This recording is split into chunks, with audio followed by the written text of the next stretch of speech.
wasiirka difaaca Russia Sergey Shvalinko ayaa axadii maanta waxa uu ku dhawaaqay in dalkiisu muddo 2 toddobaad gudahood ah dowladda Suuriya ku siinayaan gantaalaha casriga ah ee horumarsan ee noocoodu yahay S-300 waana toddobaad ka bacdi markii diyaarad ciidan oo Ruushku lahaa lagu soo riday biyaha badda Mediterranean-ka taasoo ay si qaldan ugu dhaceen gantaalaha difaaca Suuriya xilli ay tooganayeen diyaarado dagaal oo duulaan ku soo ahaa Suuriya.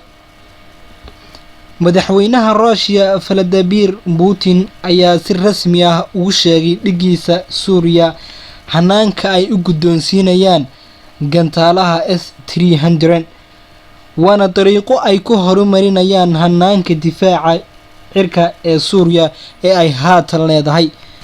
wasiirka difaaca Russia oo khudbad ka jeediyay telefishin dalkaasi laga leeyahay ayaa waxa uu sheegay in madaxweyne Putin uu amray in la xoojiyo xaaladda difaaca ee Suuriya si loo ilaaliyo ammaanka ciidamada Ruushka ee dalka ku sugan.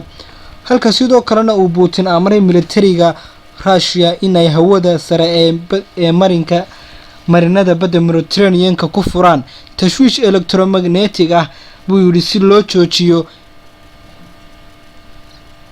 joojiyo in haba yaraatee wax weerar ah Suuriya lagaga soo qaado jihadaasi. waana tashwiishka ka mamnuucaya raarada iyo aaladda dayax-gacmeedka in ay xogo dheeraad ah siiyaan diyaaradaha weerarka soo haya waana marinka ay Israa'iil hore u caadeysatay inay u soo marto duqeynta ay ka geysanayso gudaha Suuriya taas oo haatan ka bacdi adkaan doonta. waana qorshaha cusub ee xitaa sida hogaaminta ciidamada difaaca cirka ee Suuriya lagu rakibayo aalad si toos ah loogula soconayo shaqadooda xeryaha ciidamada Ruushka ee wadankaasi. waana tallaabada lagu damaanad qaadayo ammaanka saldhigyada difaaca cirka ee Suuriya sidoo kalena iyaga laftoodu kala socon doonaan dhaqdhaqaaqyada diyaaradaha Ruushku leeyahay ee maraya hawada dalka Suuriya.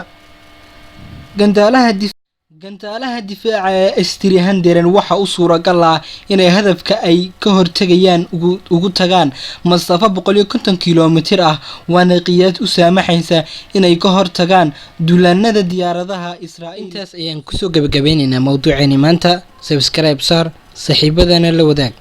السلام عليكم ورحمة الله تعالى وبركاته.